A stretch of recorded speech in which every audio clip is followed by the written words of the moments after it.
My own son looked me straight in the eye and said, "Dad, you either apologize to Carla's father tonight in front of everybody or don't expect another $3,000 from me next month." The room went quiet.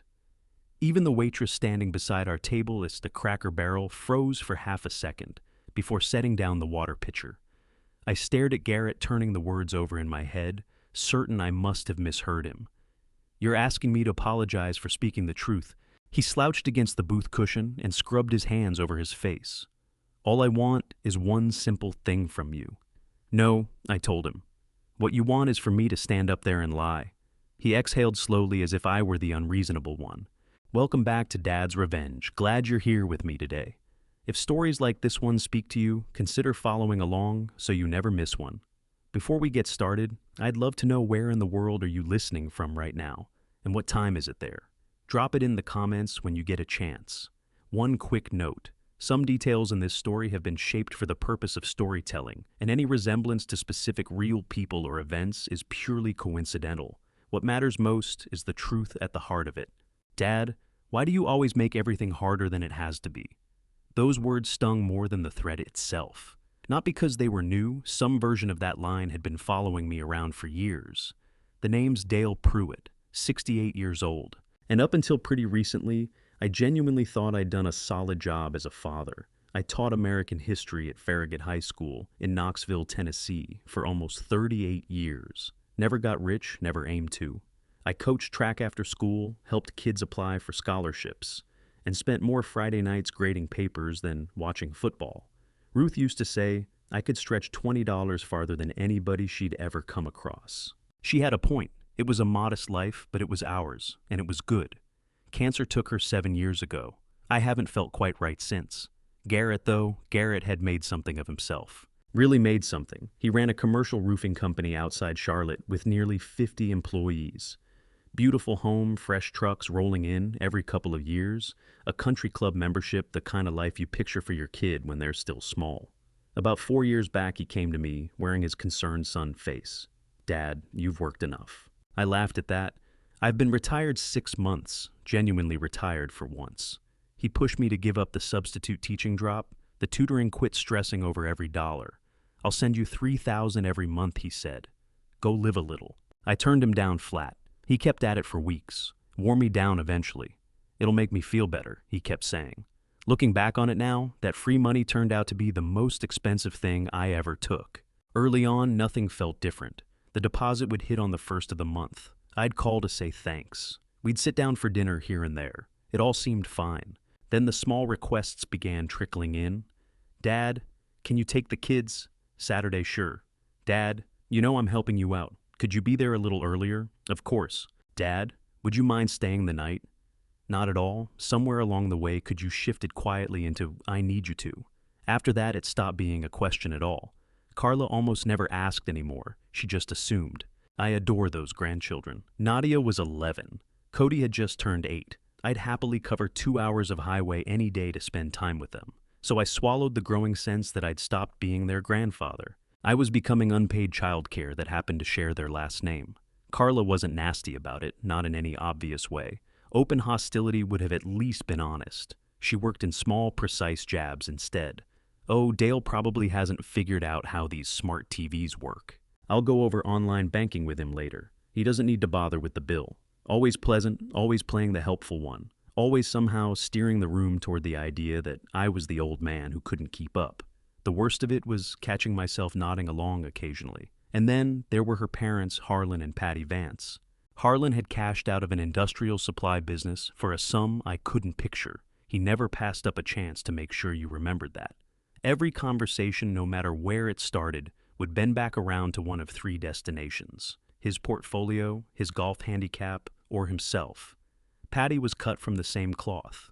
She had a talent for landing a compliment and a dig inside the same sentence.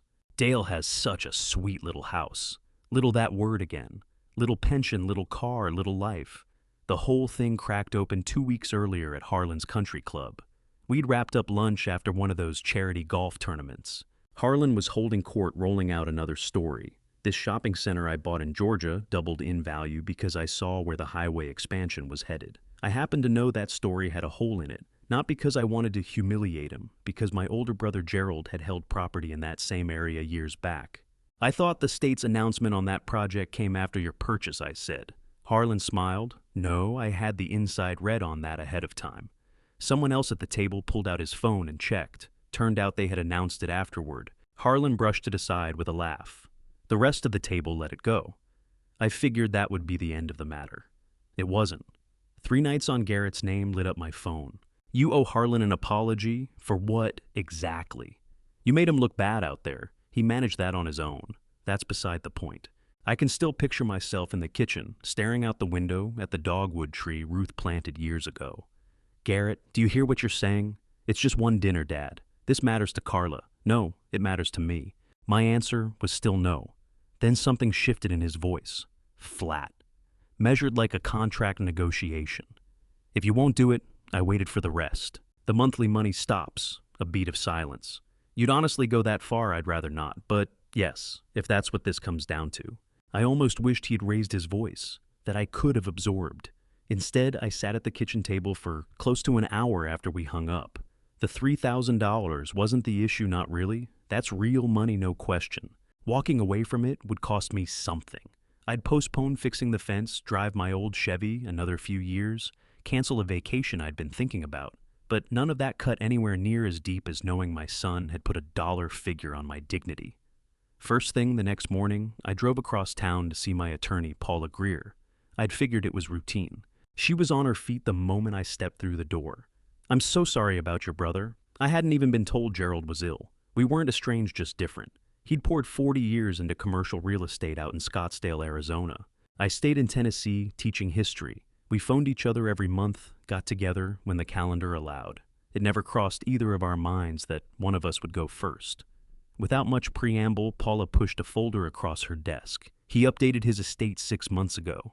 I opened it, then shut it. I think there's been a mix-up with the files. She didn't budge. No, Gerald left everything to me. She held my gaze and nodded. The estimated value is approximately $26 million in Oars at a laugh. Not because any of it was funny, but because the number simply wouldn't register. Gerald, who'd never married, never had children, had somehow looked at the whole world and landed on me. Paula walked me through the next hour. Trusts, investment holdings, commercial properties, the tax picture stacks of documents, unlike anything I'd faced before. I absorbed maybe half of it. On my way out, she asked whether Garrett knew. No. Did I plan to tell him? I glanced out the window toward the street. Not today. Now, here I was, not even 24 hours later, rolling north on I-40 toward Charlotte. The estate documents were locked in my briefcase riding in the trunk. Everyone gathering for dinner tonight had no idea they existed. As far as Garrett was reading the situation, I was still his retired schoolteacher father, living off the monthly deposit. The light was fading by the time I turned into the Vance family's neighborhood. Imposing brick houses, lawns trimmed to perfection, gleaming SUVs parked in every driveway. I cut the engine and sat with both hands on the wheel. I hadn't come to fight about money. I'd come to watch to see exactly how much these people who claimed to love me thought I was worth. Standing at the Vance front door, I'd already made one decision. Gerald's name stayed in my pocket, unless things left me with no other play. The door pulled open before my second knock. Carla's smile was ready and waiting, but it stopped well short of her eyes. Dale, you made it. I told you I would. She moved aside. Everybody's out back. The place looked like a spread from a design catalog, gleaming hardwood underfoot, fresh-cut flowers on every surface, jazz drifting out of speakers tucked somewhere out of sight. What I didn't see not once was a photograph from Garrett's side of the family. Plenty of Carla's parents, plenty of overseas vacations, plenty of the grandchildren, nothing with Ruth in it, nothing with me. It probably shouldn't have mattered. It did. The backyard was lively. 25 people, give or take, neighbors, business contacts. Carla's cousins, a few familiar faces from past get-togethers. Harlan had planted himself beside the outdoor kitchen, swirling a glass of red wine with the easy confidence of a man who believed he owned whatever room he occupied. He clocked me the moment I stepped through the gate. Dale. Both arms went wide. Wasn't certain you'd show up. I keep my word. No. A chuckle. Just my stories. Polite laughter rippled through the small crowd nearby. I kept my face easy. Evening, Harlan. He held his position, clearly expecting the apology to land right there. Instead, I moved around him and found Garrett. My son pulled me into a hug. Short, deliberate, the kind where you can tell someone's checking who's watching. Good to see you here, Dad. Almost wasn't. His eyes tracked past me toward Harlan, hoping this evening stays easy. Same, neither of us meant it. Nadia got to me before anyone else could finish a sentence. Grandpa, both arms locked around my waist. Now that was the real thing. Hey, Peanut, I got an A on my science project. Didn't doubt it for a second. Cody came tumbling in right behind her. Grandpa, you gotta see my baseball glove. 30 seconds in, the whole reason I'd driven up here had slipped my mind. That's the power grandchildren have. For a handful of minutes, everything felt the way it used to. Carla's voice floated over from across the yard. Kids, give Grandpa a minute to get settled. Nadia's face fell. We're just talking, though. Carla smiled. In a bit, sweetheart. The kids peeled away. I watched them head off. Children pick up on more than grown-ups ever give them credit for. Nadia threw a look back over her shoulder. Twice. She had already sensed the temperature in the room. Dinner was still a ways off and people drifted around the patio nursing their drinks. I poured myself an iced tea. Harlan had his usual crowd around him. And that's why I told my broker timing is everything. Of course he did. I drifted toward the far edge of the yard instead. A quiet voice came from beside me. Don't let him get under your skin. I turned. It was Boyd, Carla's younger brother. He wore jeans instead of golf clothes and looked like he'd rather be out hiking than attending a family dinner. Good to see you, I said. You too. Boyd nodded in Harlan's direction. He hasn't come up for air since noon. I noticed. He laughed softly. I swear the man rehearses in front of a mirror. That caught me sideways. I laughed too. First real laugh I'd managed all week. Boyd dropped his voice. You holding up? I've been better. Yeah, figured as much. His eyes drifted toward Garrett. What's being planned tonight? I'm not on board with it. You know what they've arranged hard to miss. That surprised me. You think it's wrong, making your own father apologize in front of a crowd? That's a terrible thing to ask of someone. Before I could get a word out, someone across the yard called Boyd's name. He gripped my shoulder. Hang tight. And just like that, he was swallowed up by the crowd. Dinner came out just after 6. Long tables had been laid under strings of lights. Steaks, grilled trout corn on the cob coleslaw. More than 30 people could possibly work through. I found my place card, positioned directly across from Harlan, naturally. Garrett sat beside Carla. I sat by myself. Deliberate. The first 10 minutes or so, conversation stayed in safe territory. Summer trips, college football gas, prices the Reds. Then Harlan spotted his opening. He turned to me. So, Dale. I glanced up from my baked potato. Yes, how's retirement life suiting you? Peaceful enough. I'd imagine so. He lifted his wine glass and let it hang for a beat. Especially when someone else is footing your bills. A ripple of laughter moved around the table. Not the warm kind, the uneasy kind. I went back to cutting my steak. Garrett has been generous. Harlan nodded. Very. Carla picked it up from there. Garrett has always believed in looking after family. I caught the phrasing. Not helping, looking after as though I were someone who couldn't manage on his own.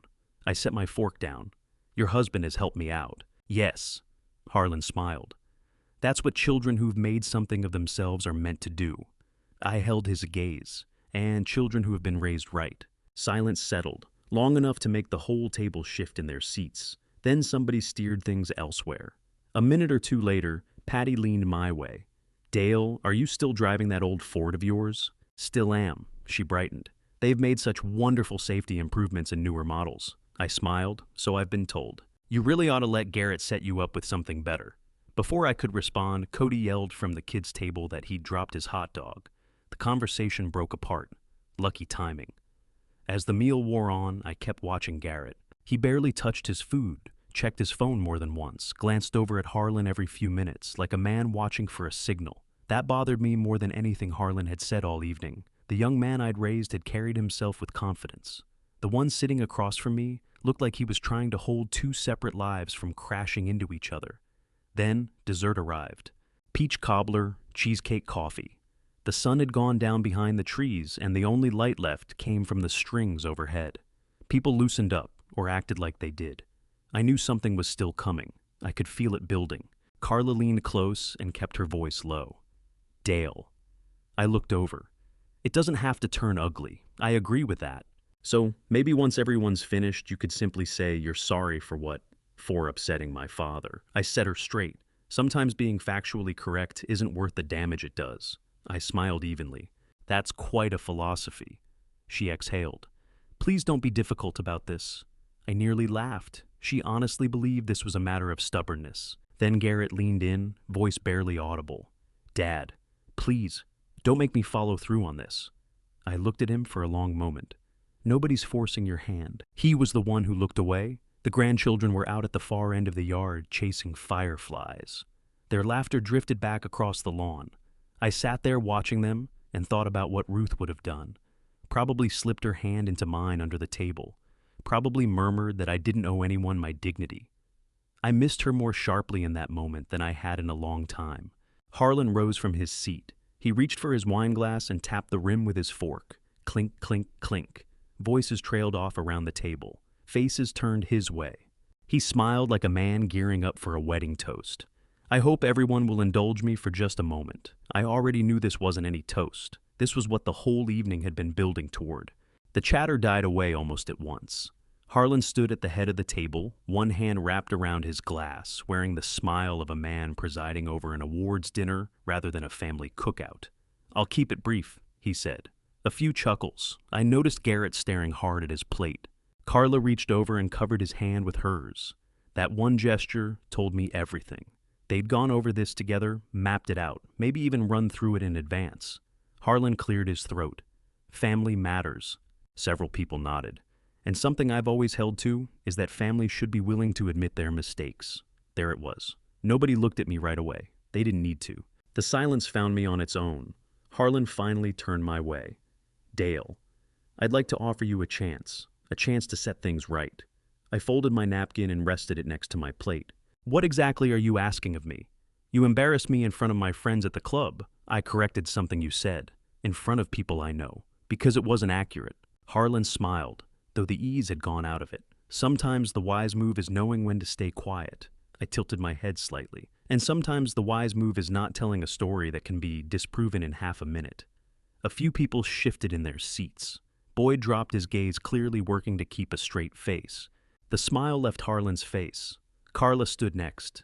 Dale. Her tone was measured, almost kind-sounding. We'd rather this not grow into something larger than it already is. Neither would I. Then, please apologize. She said it with a small sigh for hurting my father's feelings. I looked around the table slowly. Forks had been set down. Even the children had gone quiet. Nadia was watching from the patio steps. Cody sat beside her, a marshmallow drooping from the end of his roasting stick. Neither of them followed the details, but both of them could read that something was wrong between the adults. That hit me harder than anything else. I brought my eyes back to Carla. I have said I'm sorry plenty of times in my life. She nodded, a flicker of hope crossing her face. When I was actually wrong, her expression closed off. Then Garrett stood slowly, as if every inch of it cost him something. His eyes came to rest on me. Dad, I held his gaze and waited. I asked you not to do this. I haven't done anything. You did this. He pulled in a slow breath. I have spent years trying to help you. That word help landed with unexpected weight. I have worked to make your retirement easier. You have. I've never asked for much back. I almost cut in. Almost. I let him go on. I asked for one thing. He looked around at the faces gathered at the table. My father-in-law deserves to be treated with respect. So do I said, quietly. His jaw set. This isn't about you. That sentence dropped over the whole table like a cold front moving in. I don't believe Garrett understood what he just said, but everyone else did. Boyd looked off to one side. Patty fixed her gaze on her coffee cup. Even Harlan appeared caught off guard. Garrett squared his shoulders. If you won't apologize, he hesitated for a breath. Then starting next month, the monthly support ends. Nobody moved, not a word from anyone. The only sound was a sprinkler ticking somewhere out beyond the fence. I looked at my son. Really looked at him. Not the successful businessman with the trucks and the club membership. Not the boy who used to go slack on my shoulder after Little League. Just the man standing there, waiting to find out whether money was enough to buy my compliance. I asked him one thing. Is that your final word on it? He swallowed. Yes. I gave him a single nod. Then go ahead. He blinked. What, cancel it? I said, go ahead and cancel it. You don't understand. No, I said it gently, but I meant it. You don't. Whatever certainty Harlan had been wearing drained off his face. He'd expected a fight, or maybe tears, possibly bargaining. Not this. He leaned in toward me. So, you're refusing I haven't answered your actual question yet. You just did. No. I picked up my water glass and took a slow, deliberate drink. I said he was welcome to cancel the money. Harlan frowned. Then what is your answer? I looked at him steadily. My answer comes right after one small piece of news. Carla folded her arms. What news? Rather than answer her alone, I turned to address the whole table.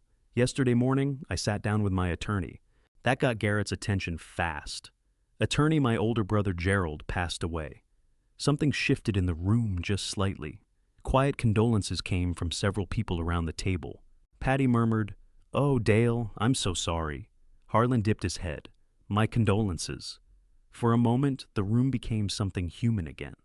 The confrontation receded. Death has a way of doing that. I was grateful for those few seconds. "Thank you," I said. It came without warning. Garrett's expression softened. "I didn't know. I know. I wish you'd said something." I was going to, and I meant that. I truly had. Harlan cleared his throat. "I'm very sorry for your loss." There was something genuine in the way he said it, the first real warmth I'd ever picked up from the man. Then he added, "I hope this won't change what we still need to resolve this evening." And there it was. Back to business. Always business. I nodded. What you're about to hear changed the entire direction of that evening, and it started with a single sentence I hadn't planned to say out loud. Before we get there, tell me this. If someone you loved had quietly been measuring your worth in dollars, would you confront them directly, or would you wait and let the truth speak for itself? It changes everything. He frowned. What do you mean exactly? My brother left a will. Carla looked puzzled. Okay. And he left me his entire estate. Harlan smiled pleasantly. Well, that's a good thing. I could almost hear the math running in his head.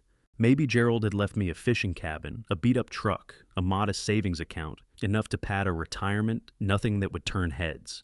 Harlan even raised his wine glass slightly. I'm glad something good came out of such a sad loss. I nodded, as am I. Then I added one sentence. The estate is worth approximately $26 million. No one reacted, not straight away. The number seemed to float in the air without landing. Carla blinked. I'm sorry. I inherited my brother's commercial real estate holdings, investment accounts, and other assets. Harlan laughed not out of amusement, but because he was certain I was pulling his leg. 26 million, approximately. Boyd stared at me. You're serious. Dead serious. Garrett's face went the color of chalk. He knew I didn't inflate numbers. Not ever. You mean that I wish Gerald were still here? Slowly, I reached into my jacket pocket and drew out a folded copy of the summary Paula had handed me that morning. I didn't pass it to anyone. I simply set it down next to my coffee cup. Anyone within reach could make out the law firm's letterhead at the top. Harlan craned forward. The pleasant expression left his face. Carla reached for Garrett's arm. He didn't register it. Nobody said a word for close to 15 seconds. It felt considerably longer. The string lights above hummed softly. Somewhere at the far end of the yard, Cody asked Nadia why everybody had gone quiet. Neither child received an answer. I was the one who broke the silence. I looked straight at my son. I believe you were in the middle of saying something about $3,000. His mouth opened. Nothing followed. For the first time all evening, the people who had gathered to humble me understood they had badly misread the man seated across from them. Nobody reached for dessert. The peach cobbler sat untouched in the center of the table. Harlan spoke first. Dale. His voice had shifted, quieter now, measured. I had no idea. I know. I'm sorry about your brother. Thank you. He gave a slow nod. No, I'm sorry about the way things went tonight. That one landed. 10 minutes earlier, he'd been calling on me to apologize in front of everyone at the table. Now, the words were running the other direction. Remarkable what $26 million could move. Carla found her voice. Dale, why didn't you say something? I looked at her steadily. Would it have made a difference to how this evening went? She hesitated. I just think no. She stopped because we both already knew. It absolutely would have changed things. Garrett got to his feet. Dad, can we step away from the table? Just the two of us. The urgency beneath his words was unmistakable. Here is fine. I'd rather speak privately. I'm comfortable where I am. He looked around at all the watching faces. So am I. That wasn't quite true. He looked wretched, but he'd been the one to pick the audience. not me. Harlan cleared his throat. I think we may have all gotten off on the wrong foot here. Boyd actually made a sound not loud, just enough to reach my ear. Harlan shot a look his way. Boyd became suddenly absorbed in his coffee cup. I had to press my teeth together to keep a straight face. Patty leaned toward me. Dale, you know we've always thought of you as family. I nearly asked her to name the last time she'd acted like it. Instead, I just nodded. That's kind of you to say. Not worth making her squirm. She was managing that on her own. Carla reached across the table and touched my arm. It was a gesture she'd never offered before. I'm really sorry if I've ever made you feel unappreciated. She pulled her hand back. I didn't mean for any of it to come across that way. I know. Her shoulders dropped with relief. Then she smiled. We really should spend more time together. That one nearly undid me. The conversation drifted into stilted small talk. People who had barely acknowledged my presence for years were suddenly full of questions about Arizona, about Gerald, about commercial real estate. One man asked whether I'd ever thought about putting money into shopping centers. Another wanted to know if I planned to relocate west. Someone else was curious about how complicated probate could get. It was like someone had reached over and flipped a switch. I hadn't become a different person. Only their picture of my bank account had. Boyd made his way over while everyone else hovered around Harlan. He was carrying 2 cups of coffee and handed one across to me. Doing all right, I think so. He glanced across the patio toward Garrett. Hell of a night. That's one way to put it. Boyd settled against the railing. I've known my sister my whole life. He went quiet for a moment. When money appears, she lights up. When it disappears, so does her interest. I looked at him. You've seen that pattern. He let out one short laugh. Oh, I've been watching it for 40 years. The crowd began to thin. A few guests drifted inside. Others wandered toward the fire pit. Garrett finally caught me on my own, near the edge of the yard. Dad. I turned. His shoulders carried a weight I hadn't seen on him before. I'm sorry. For what? Exactly all of it. I waited. He dropped his gaze to the grass. I had no business threatening you. No, I wasn't thinking straight. I think you were thinking clearly enough. That one stung. I could see it because it was true. You don't threaten someone by accident. He rubbed the back of his neck. Things at the business have been difficult lately. That came out of nowhere. What do you mean? We lost 2 major contracts. You never mentioned that. I didn't want to put it on anyone else. How bad is the situation? He looked around before he answered. Worse than I've let on? He kept his voice low. I've personally guaranteed several of the business loans. I held my tongue. If things don't turn around, he didn't finish the thought. He didn't need to. For the first time that night, I wasn't looking at the businessman. I was looking at my son, frightened, drained, doing everything he could to hold together a life that was starting to come apart at the seams.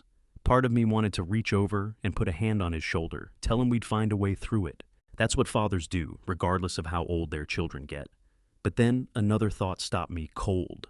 If Gerald hadn't died, would Garrett be standing here saying any of this? Or would I still be the retired school teacher whose dignity had a monthly price on it?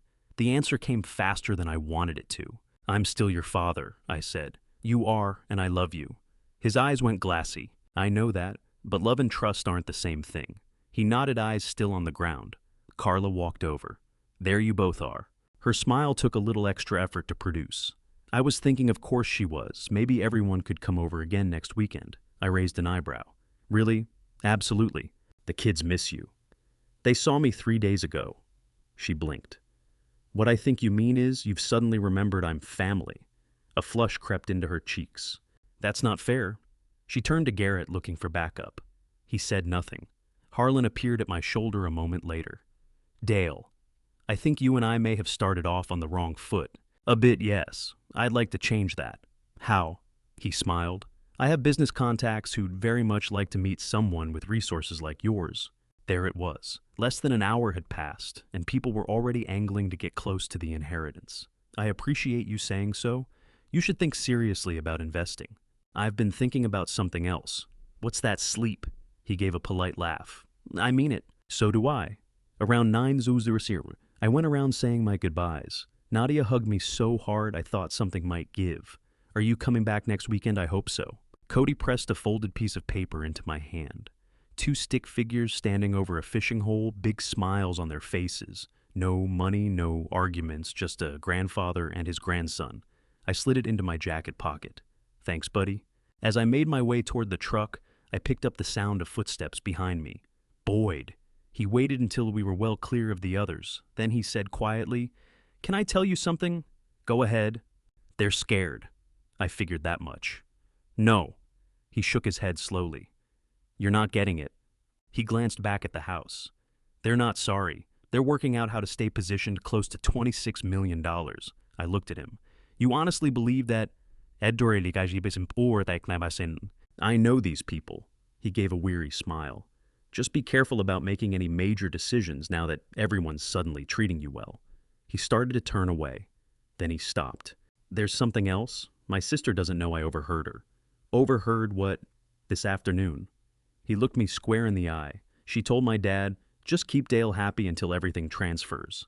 After that, Garrett can work on bringing him around." For a moment, I couldn't get any air. Not because it shocked me, because somewhere underneath it all, I'd still been holding on to the hope that Boyd had the wrong read on his family. He didn't.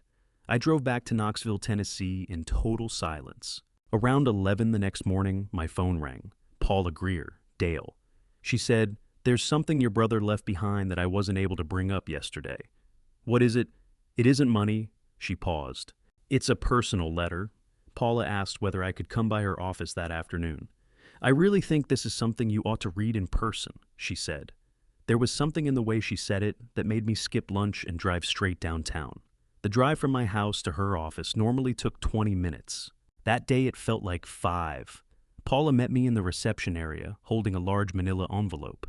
She didn't say much, just gestured toward the conference room. "It's in there." I sat down, drew out the contents, and recognized Gerald's handwriting the moment I saw it. Block letters, precise, always written with a blue fountain pen he'd carried since his college days. The first line found me before I was braced for it. "Dear Jackie." Nobody had used that name in 40 years. Nobody but my brother. I drew a slow breath and read on. "If you're reading this, it means I ran out of time. I know you'll probably wonder why I left everything to you instead of spreading it around. The answer isn't complicated. You're the only person I trust to understand what this money is actually for." I had to stop for a moment. My eyes went blurry. Gerald had never been a man of tender words. He'd shown love by showing up, fixing your roof, replacing your tires, without a word of warning. Seeing those sentences on the page felt like catching one last note of his voice. The letter ran on for several pages. Gerald admitted he'd been quietly watching our family for years. Not snooping, just paying attention. Every time he came through Tennessee, he'd pick up on little things. The way Garrett spoke to me, the way Carla cut across me, the way choices had a habit of hardening into demands. He never said anything directly. He figured I'd either work it out myself, or I never would. One paragraph stopped me cold. "Jackie, help is only help when it leaves the other person's dignity intact. The moment money becomes a leash, it isn't generosity anymore." I folded the letter and sat looking out Paula's conference room window. Gerald had seen it long before I did, probably easier from the outside. Paula poured 2 cups of coffee. "How are you holding up?" I must have smiled, though it felt a little sad. "I think my older brother just handed me one last history lesson," she smiled back. He sounded like a wise man. He was stubborn as a post. "So are you." I learned from somebody. For the first time since his death, I actually laughed.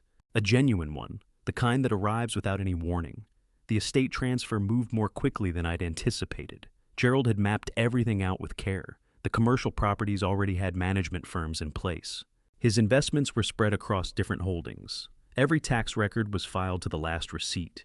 He'd devoted a lifetime to preparing for the one day he wouldn't be around to manage it. The only thing he hadn't accounted for was me sitting there trying to grasp why he'd chosen me for all of it. My phone turned into a different problem entirely. Garrett called 6 times over the course of that week.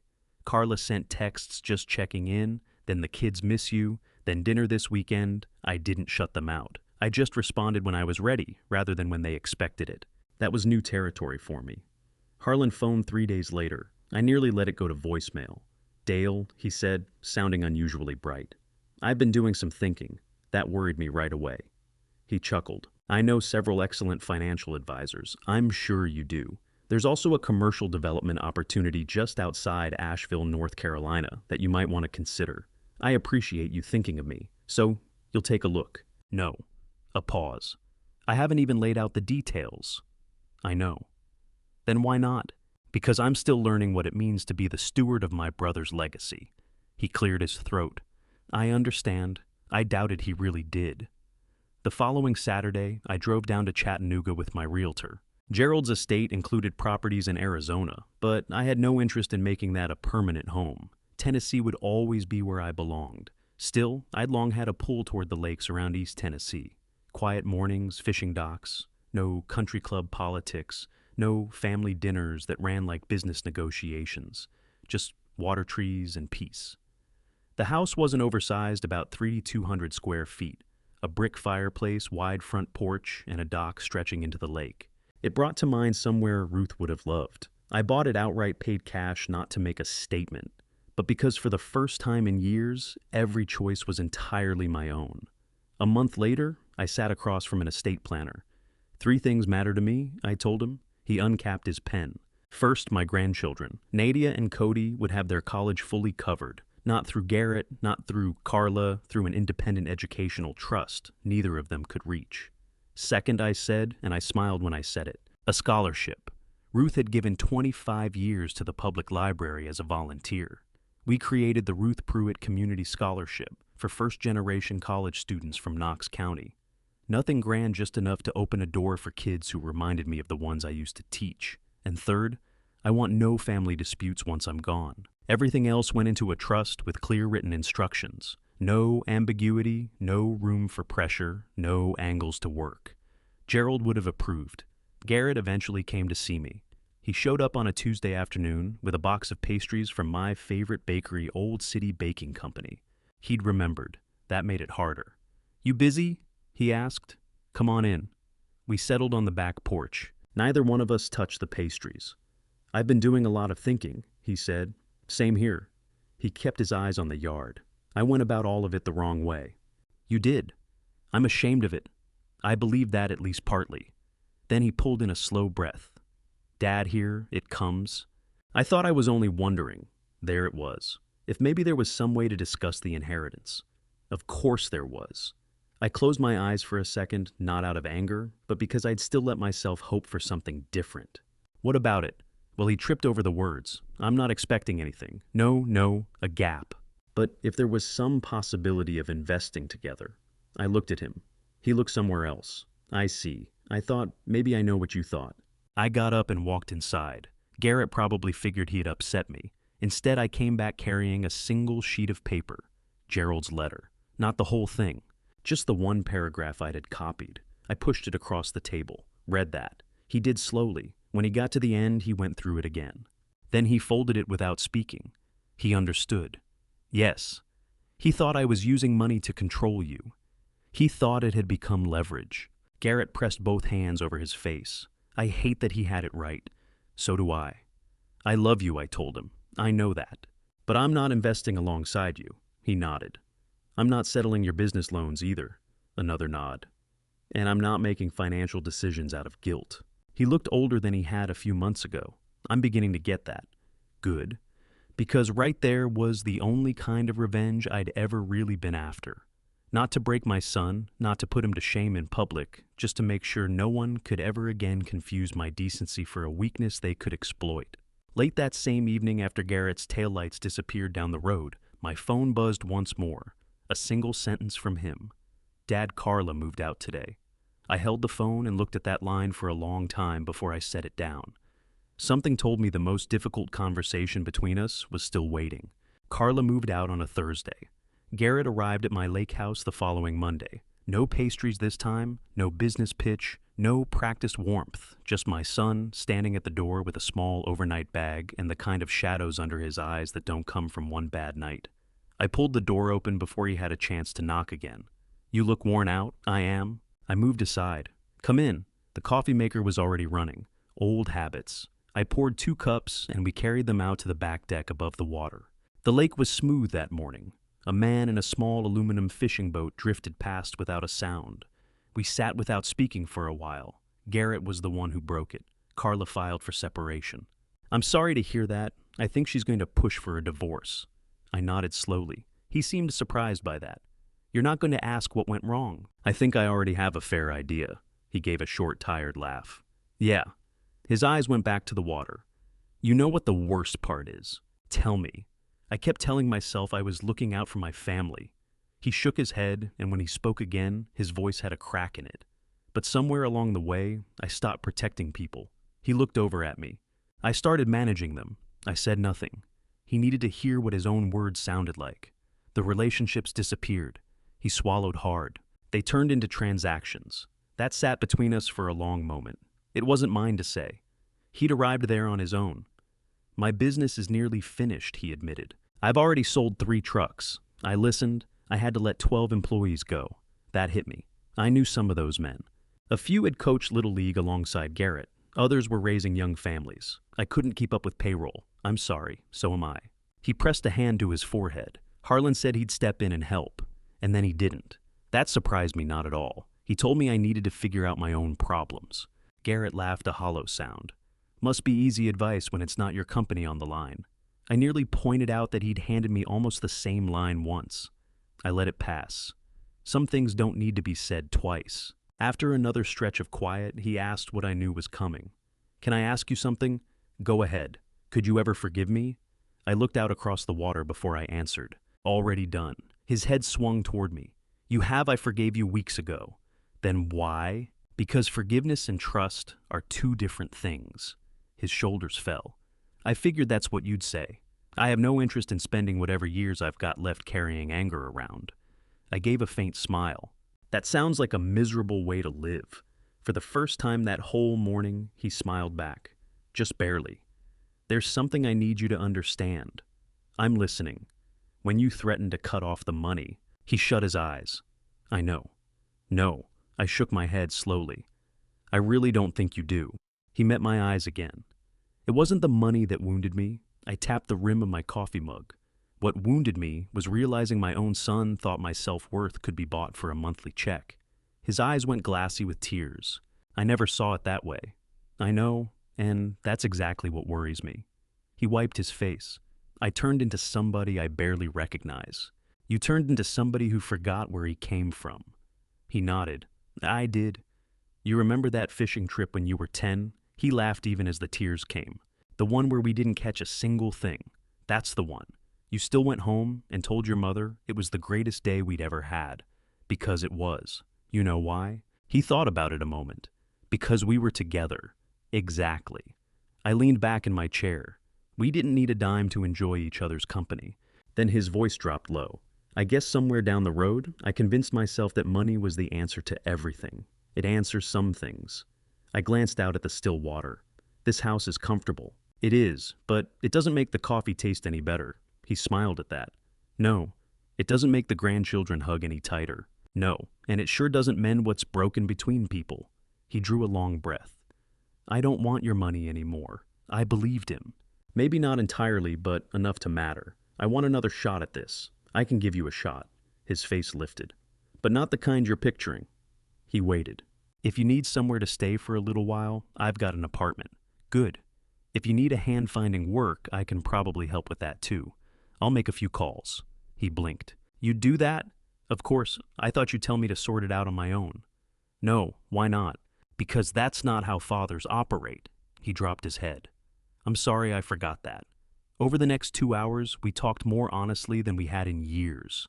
Not about inheritance, not about business, about Ruth, about the mistakes I'd made, raising him, about the weight he'd put on himself, chasing success, about how easy it is to confuse providing with loving. Neither of us was trying to win. We just listened to each other. That alone felt like something. Before Garrett left, I walked him out to his truck. He paused by the driver's door. I've got something for you. He reached behind the seat and brought out a small cardboard box. Inside were dozens of old photographs. Some I hadn't thought about in years. Me teaching Garrett to ride a bike. Ruth holding him on his first day of kindergarten. Camping trips, Christmas mornings, Little League games. He smiled a little sadly. I came across these while I was packing. I picked one up. Ruth was laughing at something just outside the frame. For a moment, it felt like she was standing right there beside us. I think Mom would have been disappointed in me. I looked at the photo. She would have been. He nodded, but I smiled. She also would have told you that disappointing someone isn't the same as losing them for good. He started crying again. This time, I pulled him into a hug. Not because everything was healed, because some things are worth holding on to even when they're still broken. Garrett drove off just before sunset. I stood on the porch until his truck disappeared around the bend. The lake settled back into quiet. A breeze stirred through the trees. I thought about Gerald, about Ruth, about all that had shifted in such a short stretch of time. People might assume my brother left me $26 million. He did. But that wasn't the greatest thing he gave me. The greatest thing was freedom. Freedom to stop mixing up love with obligation. Freedom to say no without the guilt chasing me. Freedom to build something real, relationships grounded in respect rather than dependence. And if there's one truth I've held onto after nearly 70 years, it's this. The people who genuinely love you never ask you to hand over your dignity for their approval. That evening by the lake after Garrett's truck disappeared around the bend, I stood there for a long while, just listening to the water, thinking. I believe God has a way of restoring what people try to strip from you, not always the way you expect and rarely on your timeline, but in a way that's more complete than anything you could have arranged yourself. Gerald's gift wasn't just money. It was the chance to find out who I really was when the pressure was finally off. This family revenge story didn't begin the night I said the words 26 million out loud. It began every quiet year I held on to my dignity when others tried to buy it away from me. And the ending? Well, the ending belongs to Dad's revenge in the truest sense. Not revenge with anger, revenge with peace. Here is what I'd pass on to anyone carrying something similar. Forgiveness is something you do for yourself. Trust is something a person has to earn back, and those two things are never the same. If someone uses money to control you, understand what they are really saying, that they don't believe you have value apart from what you owe them. Don't accept that. The relationships worth saving are the ones where both people are willing to stop trying to win and just listen instead. And when fortune changes, whether that's 26 million or simply a door finally opening, don't let it make you into the thing you spent years fighting against. If this story reached you today, I hope you'll share it with someone who might need to hear it. Leave a comment and let me know what moments stayed with you. And if you haven't already subscribed to Dad's Revenge, there are more stories here, and every one of them matters. Thank you for spending this time with me. Until next time.